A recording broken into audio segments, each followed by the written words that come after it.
길거리에서 만났다고 생각하십시오. 제가 누군지 모르는 채로 길거리에서 딱 만났을 때에 제 목사처럼 보입니까? 목사님처럼? 대답 안 해주시네요. 그렇게 안 보입니까?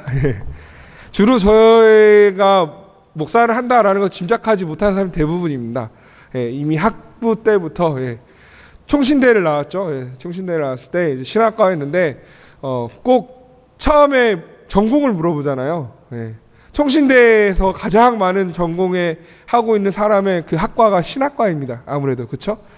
그런데 그 외에도 여러 가지 학과가 있습니다. 역사교육과도 있고 뭐 기독교 교육도 있고 유아교육도 있고 여러 가지 그 전공이 있는데 제가 신학과라고 하면 모든 사람이 다 놀랐어요.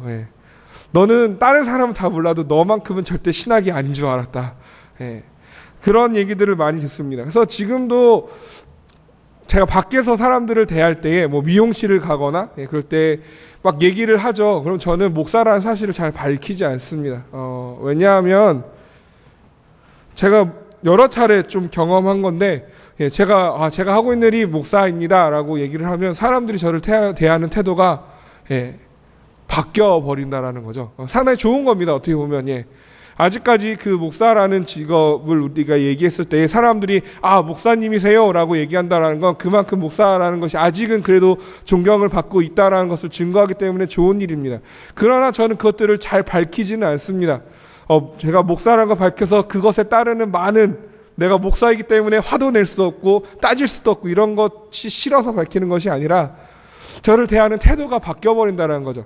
편하게 얘기하던 사람도 제가 하는 이것에 대해서 알게 되면 불편하게 되고 거리를 두기 시작하기 때문에 그런 변화가 싫어서 얘기하지 않을 때도 있습니다.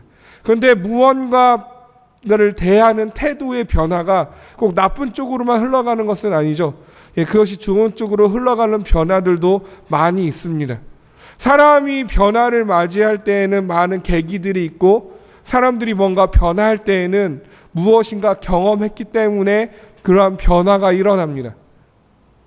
그런데 우리가 삶의 변화의 순간 동안 한 사람이 변화할 때에 가장 많이 변하는 그 계기는 예수 그리스도를 믿을 때입니다. 그래서 전도 폭발을 하게 되면요. 네 번째 시간입니다. 네 번째 제4과를 진행하게 되면 무엇이 과제로 나가냐면 간증을 써오는 것이 과제로 나옵니다.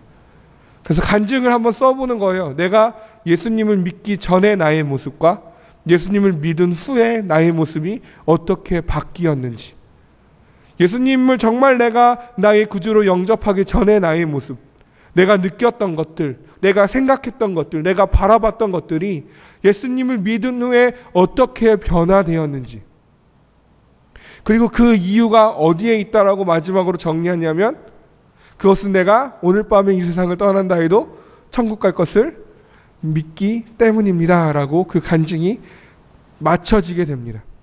나의 전의 모습, 나의 후의 모습, 그 기준점에는 어떠한 내용이 들어가냐면 그러던 어느 날 저는 예수님을 믿어 영생을 얻은 줄을 알게 되었습니다.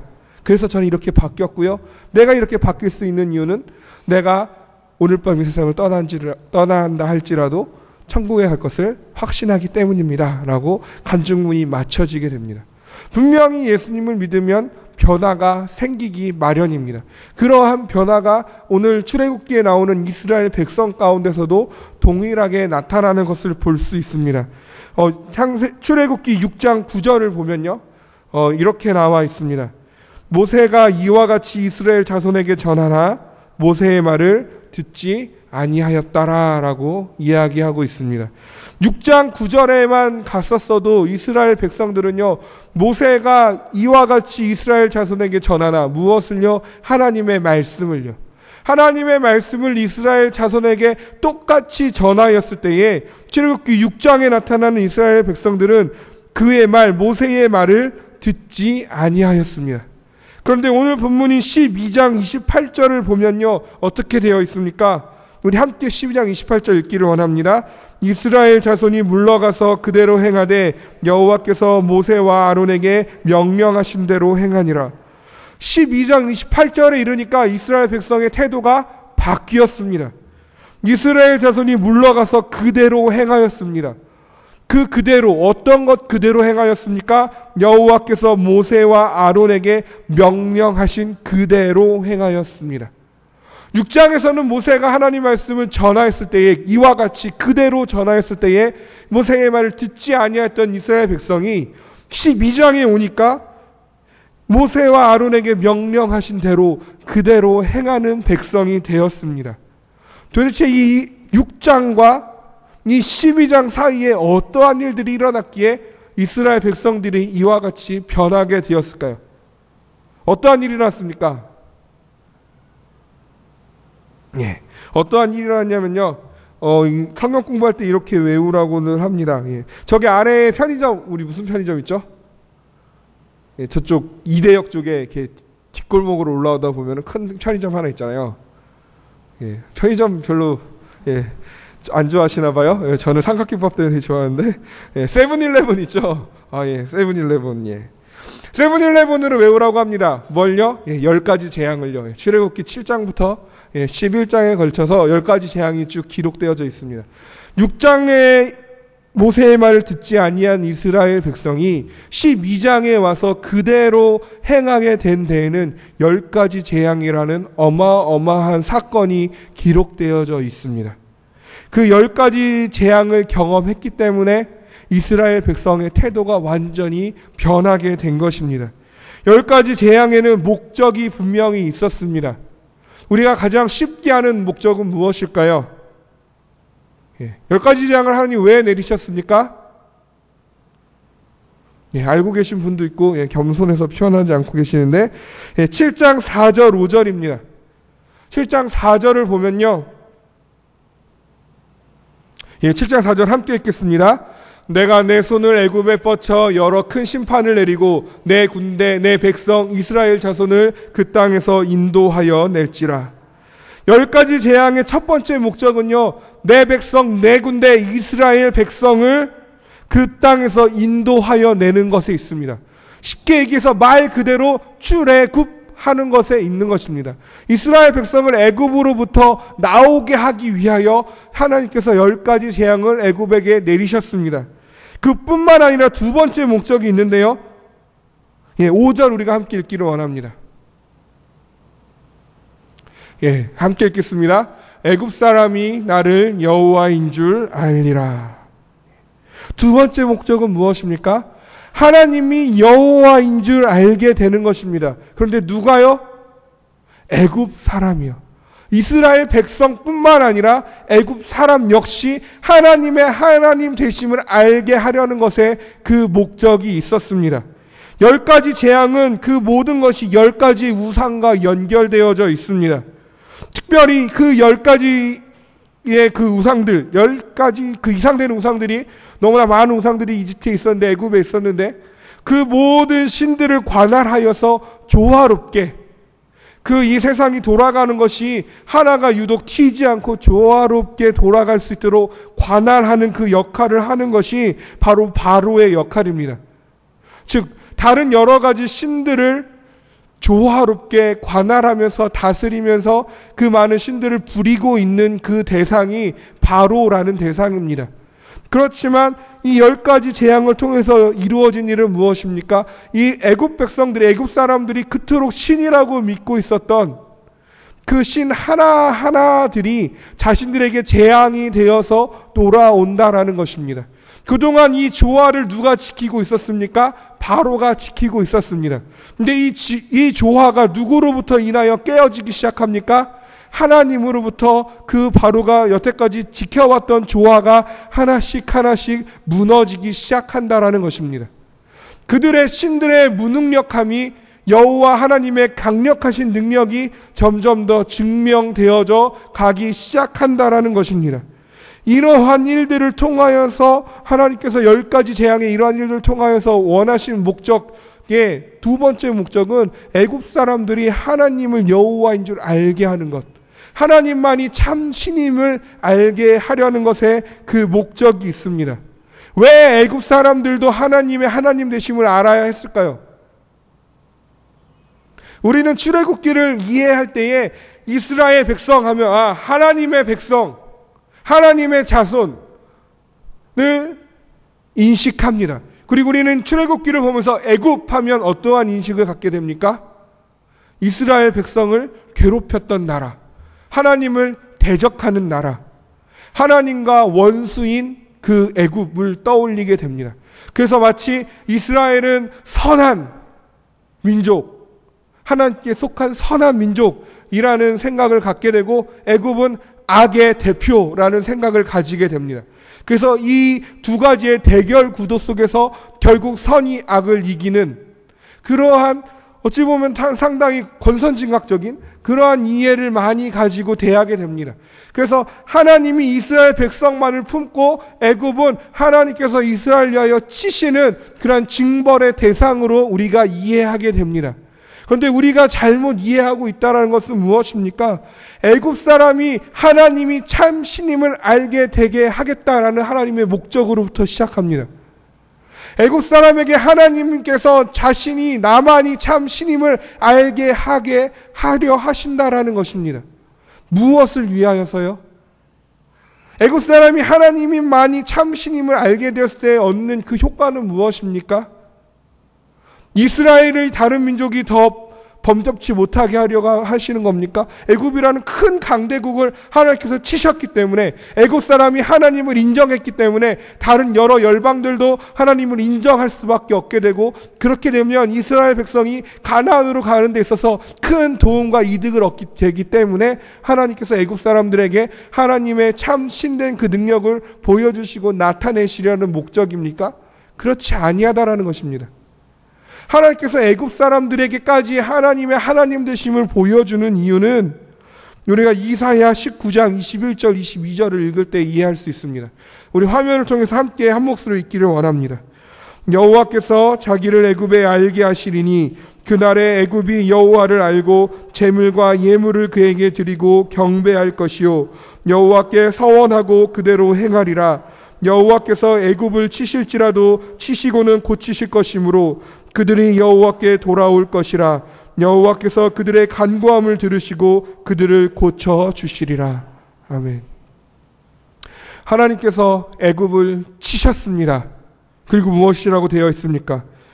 여호와께서 애굽을 치실지라도 치시고는 어떻게 하신다고요? 고치신다고요. 그래서 어떻게 된다고요? 그들이 여호와께 돌아오려는 것에 있습니다. 하나님의 구원 계획에는요, 애굽 사람들도 포함되어 있음을 믿으시기를 원합니다. 하나님은요, 하나님을 대적하는, 하나님의 백성 삼으신 이스라엘 자손을 노예로 부려먹은, 아주 고된 노역으로 힘들게 한, 신음하게 한 여러 가지 우상에 빠져 지내는 그들을 향해서도 구원 계획을 갖고 계셨다라는 것입니다. 그 10가지의 재앙이 이스라엘 자손만을 위한 재앙은 아니었는 줄로 이해하시기를 원합니다. 10가지의 재앙은요, 절대 이스라엘 백성만을 위한 재앙이 아니었습니다. 그 10가지 재앙을 통해서 하나님은 애굽 사람들이 하나님만이 참 신임을 인정하기를 원하셨습니다. 그리고 그들이 하나님께 돌아오기를 바라셨습니다. 그것이 하나님의 마음입니다. 그것이 원수를 향한, 나를 대적하는 이를 향한 하나님의 마음입니다. 나의 대적이 망하기를 원하고, 그가 잘 안 되기를 원하고, 그가 하는 모든 일들이 이루어지지 않기를 바라는 것이 하나님의 마음이 아니라, 그들 또한 내게로 돌아오기를, 그들도 이제는 생명으로 돌아오기를 원하시는 그 마음이 하나님의 마음인 줄로 믿으시기를 원합니다. 하나님께서 그 목적, 애굽 사람들마저도 구원하시기 위한 목적으로 10가지 재앙을 내리십니다. 그 10가지 재앙의 최고의 정점이 몇 번째 재앙으로 시작되게 됩니까? 바로 맨 마지막 재앙이죠. 장자의 죽음이라는 마지막 재앙이 임할 때에 그 10가지의 재앙이 최고 정점에 이르게 됩니다. 그리고 그 최고의 정점에서 이루어지는 이 10가지 재앙과 관련되어서 가장 중요한 사건이 무엇입니까? 바로 유월절이라는 사건입니다. 유월절이라는 그 사건의 목적은 그렇다면 무엇이라고 이해할 수 있겠습니까? 결국 유월절의 목적 역시 구원으로 연결되어집니다. 오늘 읽은 12장 27절 말씀을 함께 읽기를 원합니다.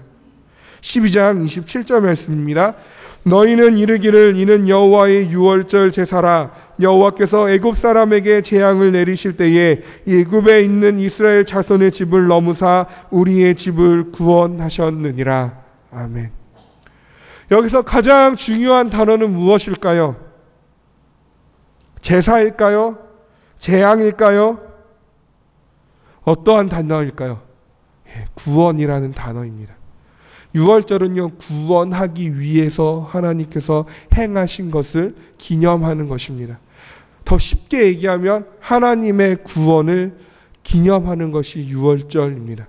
하나님이 어떻게 우리를 구원하셨는가에 대해서 우리가 잊지 아니하기 위해 지키는 것이 유월절이라는 것입니다. 유월절의 목적은 구원에 있었습니다. 그 유월절은 어떻게 지키게 됩니까? 해 질 때에 어린 양을 잡습니다. 아무 때나 어린 양을 잡는 것이 아니고요. 해가 지기 시작할 때에 어린 양을 잡습니다. 그리고 그 어린 양의 피를 어디에 바르죠? 문설주와 문 임방에 바르게 됩니다. 그리고 그 고기를 불에 구워서 무교병과 쓴 나물과 함께 먹습니다. 그리고 아침까지 남은 음식은 불사르게 됩니다. 그리고 먹을 때에는 우리가 식탁에 앉아서 이렇게 먹는 것이 아니라 허리에 띠를 띠고 발에 신을 신고 손에 지팡이를 잡고 급히 먹으라 되어 있습니다. 유월절을 지키는 방법은 이러합니다. 어린 양을 잡아 그 피를 문설주와 문인방에 바르고 고기를 불에 구워서 무교병과 쓴 나물과 함께 먹되 아침까지 남은 것은 불사릅니다. 먹을 때에는 허리에 띠를 띠고 발에 신을 신고 손에 지팡이를 잡고 급히 먹습니다. 어디론가 급히 떠날 사람처럼 그렇게 먹는 것이 유월절입니다. 여기 이것이 도대체 무엇을 의미하고 있는가는 이미 우리가 알고 있습니다. 어린 양, 누구를 의미합니까? 예수 그리스도를 의미합니다. 그 피, 어린 양의 피는 무엇을 의미합니까? 예수 그리스도의 피, 그 보혈을 의미합니다. 왜 그 피를 문설주와 문 지방에 발랐을까요? 문설주와 문 지방에 바른 이유는 이것입니다. 그 당시에 그 문은 무엇을 의미하면 곧 그 집 자체를 의미합니다. 그래서 문에 그 피를 발랐다라는 것은 그 집에 속한 모든 것들이 다 그 피 아래 있다라는 것을 인정하는 것입니다. 그래서 이 피를 문설주와 문인방에 발랐다는 것은 그 피의 효력이 이 온 집에 가득하다라는 것을 의미하고 있다라는 것입니다. 그리고 고기를 불에 구워 먹되 무교병과 쓴 나물과 함께 먹습니다. 무교병은 무엇을 넣지 아니한 것입니까? 누룩을 넣지 아니한 것입니다. 성경에서 누룩은 주로 무엇을 의미하냐면 죄를 의미하게 됩니다. 그래서 그 누룩을 넣지 아니한 그 죄를 제거해버린 그 무교병과 함께 무엇을 먹습니까? 쓴 나물을 먹습니다. 여기서 쓴 나물은 무엇을 의미합니까? 애굽에서 이스라엘 백성이 그동안 당하였던 그 고통과 고난, 이스라엘이 하나님께 범죄하여서 당할 수밖에 없었던 그 아픔들을 잊지 말자라는 것입니다. 그래서 그 쓴 나물을 먹습니다. 근데 아침이 되면 그 남은 것을 다 어떻게 합니까? 불살라 버립니다. 아침엔 해가 뜹니다. 해는 빛을 발합니다. 생명이 우리에게 찾아왔을 때 더 이상 우리에게 그 고통과 고난과 죄의 것들은 다 필요 없어지게 된다라는 것입니다. 이제는 우리가 구원이라는 하나님께 구원하심이라는 새로운 그 관문으로 들어가기 시작했다라는 것입니다. 그런데 이것을 먹을 때에 우리가 그 하나님께서 그 어린 양의 피를 통하여 우리를 구원하신 것을 기념하여 먹을 때에 이제 우리는 쉽게 의미해서 이렇게 어두움의 터널을 다 지나서 이제 밝은 곳에 나와왔으니 어떻게 먹기를 원합니까? 돗자리를 펴고 푸른 초장에 앉아서 돗자리를 펴고 그 푸르른 환경을 바라보면서 옆에 흘러가는 그 시냇물을 바라보면서 그 소리를 들어가면서 즐기면서 이곳이 정말 천국이구나 생각하면서 나는 구원받았으니까 이제 좋구나 됐구나 감사하구나 생각하면서 그 자리에 앉아서 편안히 즐기며 먹기를 원합니다. 근데 어떻게 먹으라고요? 허리에 띠를 띠라고요. 발에 신을 신고 손에 지팡이를 잡고 급히 먹으라고 합니다. 그건 무엇을 의미합니까? 애굽으로부터 받은 구원은 그들의 구원의 시작이라는 것입니다. 이제 그들에게 남겨진 일은 무엇입니까? 하나님의 약속하신 땅까지 나아가야 하는 것입니다. 그 가나안 땅에 들어가야 할 또 다른 사명이 그들에게 주어진 것입니다. 구원은 우리에게 끝입니까? 내가 예수 그리스도를 믿고 구원받았음이 나의 믿음의 끝입니까? 그렇지 아니하다라는 것입니다. 구원은 거듭남입니다. 거듭났다라는 것은 무엇입니까? 다시 태어났다라는 것입니다. 다시 태어났다라는 것은 어떠한 것을 의미합니까? 영적으로 우리가 아기의 상태와 같다라는 것입니다. 그렇다면 우리의 그 아기와 같은 신앙이 어떻게 돼야 된다라는 것입니까? 자라가야 한다라는 것입니다. 아기는 끝이 아닙니다. 시작을 의미합니다. 구원은 한 번 받는 것이 맞습니다. 한 번에 완성되어지는 것이 맞습니다. 그런데 그와 동시에 구원은 이루어 가야 함을 잊지 말아야 합니다. 구원은 이루어 가는 것입니다. 언제 그 구원이 완전히 완성됩니까? 주님이 다시 오실 때에. 그래서 우리에게 약속하신 새 하늘과 새 땅이 우리에게 주어졌을 때, 그때 구원이 완성되는 줄을 믿으시기를 원합니다. 그래서 우리는 늘 허리에 띠를 띠고 발에 신을 신고 손에 지팡이를 잡고 급히 먹는 것입니다. 그 자리에 눌러 앉지 아니하는 것입니다. 안주하지 아니하는 것입니다.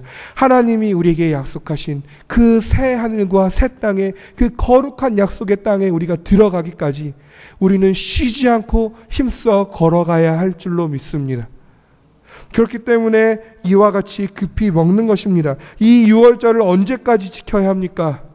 24절 우리가 함께 보기를 원합니다. 화면을 통해서 우리 24절을 함께 읽도록 하겠습니다.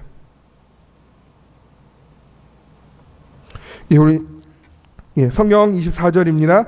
너희는 이 일을 기회로 삼아 너희와 너희 자손이 영원히 지킬 것이니. 아멘. 언제까지 지키라고요? 영원히 지키라고요. 영원히 지키라고요. 유월절은요, 하나님의 구원 사건이 한 번 딱 일어난 사건입니다. 역사적인 사건입니다. 그렇지만 그 역사적인 사건이 일어난 그날 단 한 번 지키는 것이 아니었습니다. 유월절은 계속해서 지켜져야만 했습니다. 그들이 출애굽하여서 애굽을 나왔을 때에도, 홍해를 건너갔을 때에도, 광야길에서도 유월절은 지켜졌어야만 했습니다. 그들이 가나안 땅에 들어갔을 때에 그 유월절이 끝나지 아니하였습니다. 가나안 땅, 하나님이 약속하신 그 땅에 정착하였을지라도 그들은 유월절을 계속해서 지켜야만 했었습니다. 하나님이 허락한 땅에 들어가서도 지켜야 하는 것이었습니다. 왜 그래야 했을까요? 왜 그래야 했을까요? 유월절을 이스라엘 백성이 계속해서 지킴으로써 얻게 될 가장 중요한 것은 무엇일까요? 내가 하나님의 구원을 잊지 아니하는 것 맞습니다. 우리 이스라엘 백성이 하나님이 구원한 백성임을 잊지 아니하는 것이요, 하나님 우리에게 어떠한 하나님인지 잊지 아니하는 것이요, 그것이 맞습니다. 그렇지만 그보다 더 중요한 것이 있다면 26절입니다. 우리 함께 26절을 함께 읽기를 원합니다. 이후에 너희의 자녀가 묻기를 이 예식이 무슨 뜻이냐 하거든. 유월절을 끊임없이 지켜야 하는 이유는 무엇입니까? 가장 중요한 것은 이것입니다. 자녀라는 단어에 들어가 있는 줄로 압니다. 하나님이 우리에게 어떠한 하나님인 줄 자녀들에게 가르치기 위함입니다. 우리가 하나님을 왜 믿어야 하는지를, 왜 우리가 하나님의 말씀에 순종해야 하는지를 가르치기 위함입니다. 자녀들에게 가르치십니까? 예배에 나가라고, 기도회에 나가라고, 하나님을 믿으라고, 말씀을 읽으라고, 내 이웃을 내모같이 사랑하라고 가르치십니까? 그 이유를 무엇이라고 설명하십니까? 우리는 자녀들에게 쉽게 이야기합니다. 이렇게 가르칩니다. 예배에 나가야 한다. 기도해야 한다. 찬양해야 한다. 말씀대로 살아야 한다. 말씀을 읽어야 한다. 가까이 해라. 성경을 읽어라. 예배에 빠지지 마라. 지각하지 마라. 라고 이야기합니다. 근데 정작 왜 예배에 나가야 하는지, 왜 하나님의 말씀대로 살아가야 하는 것인지, 왜 헌금을 해야 하고, 왜 찬양을 해야 하고, 왜 교회 봉사를 해야 하는지 그 왜에 대한 부분은 가르치지 않다라는 것입니다. 왜 예배해야 하는 것입니까? 하나님께서 우리를 구원해 주셨기 때문입니다. 유월절을 지킴으로써 자녀들에게 알려주는 것입니다. 왜 우리가 유월절을 지킵니까? 자녀들이 묻거든 그것을 이야기해 주라는 것입니다. 어떻게 이야기해 주라는 것입니까? 27절 우리가 다시 한번 읽기를 원합니다. 너희는 이르기를 이는 여호와의 유월절 제사라. 여호와께서 애굽 사람에게 재앙을 내리실 때에 애굽에 있는 이스라엘 자손의 집을 넘으사 우리의 집을 구원하셨느니라 하라. 하매 백성이 머리 숙여 경배하니라. 아멘. 자녀들이 왜 우리가 유월절을 지켜야 합니까? 라고 물어볼 때에 그 이유가 어디에 있다고요? 아주 간단하게 얘기해서 우리의 집을 구원하셨기 때문에요. 우리의 집을 구원하셨기 때문에 유월절을 지켜야 하는 것입니다. 우리를 그렇게 구원해 주셨기 때문에 유월절을 지킴으로써 하나님의 구원하심을 가르쳐 주는 것입니다. 여호와를 알지 못하는 세대가 시작되었을 때에 사사기의 악순환의 시대가 시작됨을 기억하시기를 원합니다.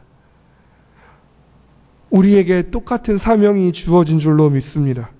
우리에게는 하나님의 구원하심을 자녀들에게 알려줘야 할 사명이 있습니다. 예배하십시오. 이 자리를 지키십시오. 기도의 자리를 지키십시오.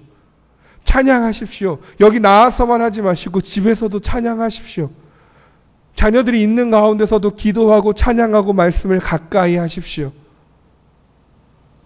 자녀들에게 본이 되어 주시기를 원합니다. 하나님을 예배하고 하나님을 찬양하고 하나님을 기뻐하는 첫 번째 이유는 하나님이 나를 구원해 주셨기 때문입니다. 그것에 감사함으로 예배의 자리들을 지키시기를 원합니다. 그와 동시에 그 하나님의 구원하심을 자녀들에게도 알려주시기를 원합니다. 엄마가 아빠가 이렇게 예배하는 이유는, 내가 이렇게 헌금하는 이유는, 내가 이렇게 찬양하는 이유는, 내가 이렇게 교회에 봉사하는 이유는 하나님께서 나를 구원해 주셨기 때문이란다. 그 하나님이 너도 구원해 주셨기 때문에 너도 예배해야 한다. 너도 찬양해야 한다. 너도 주님 앞에 기뻐해야 한다라고 알려주시기를 원합니다. 우리의 신앙은 물려줘야 할 신앙인 줄로 믿습니다. 우리의 찬양은 물려줘야 할 찬양입니다. 우리의 기도는 물려줘야 할 기도입니다. 나만 쓰고 끝나는 그러한 하나님의 특권이 아닌 줄로 압니다. 그것이 우리의 첫 번째로는 우리의 진짜 자녀들을 향함이고 두 번째로는 나의 영적인 자녀들을 향함인 줄 기억하시기를 원합니다. 이제 좀 있으면 새생명 축제를 하게 됩니다. 태신자들을 작정하게 됩니다. 알려주시는 겁니다. 왜 예배해야 되는지, 왜 하나님을 찬양해야 하는지. 하나님께서 당신을 구원하셨기 때문에, 예수 그리스도께서 당신으로 인하여 그 피를 흘리셨기 때문에 명백히 가르치고 전하는 저와 여러분이 되기를 원합니다. 그래서 우리가 구원하신 예수 그리스도를 늘 기억하며 그의 구원을 찬양하고 그의 구원하심을 물려주는 그 사명을 감당하는 저와 여러분이 되기를 원합니다. 다른 것들보다 하나님을 믿으니까 이것들이 참 좋더라. 내가 예수님을 믿으니까 이런 축복들이 많이 생기더라. 그러한 부수적인 것 말고요. 내가 하나님을 믿으니까 구원받게 되더라. 그 한 가지 사실을 전하여 주는, 그 한 가지로 충분히 모든 것들을 다 전할 수 있는 저와 여러분이 되기를 주님의 이름으로 축복합니다. 우리 같이 기도하겠습니다. 이 시간 우리 기도할 때 첫 번째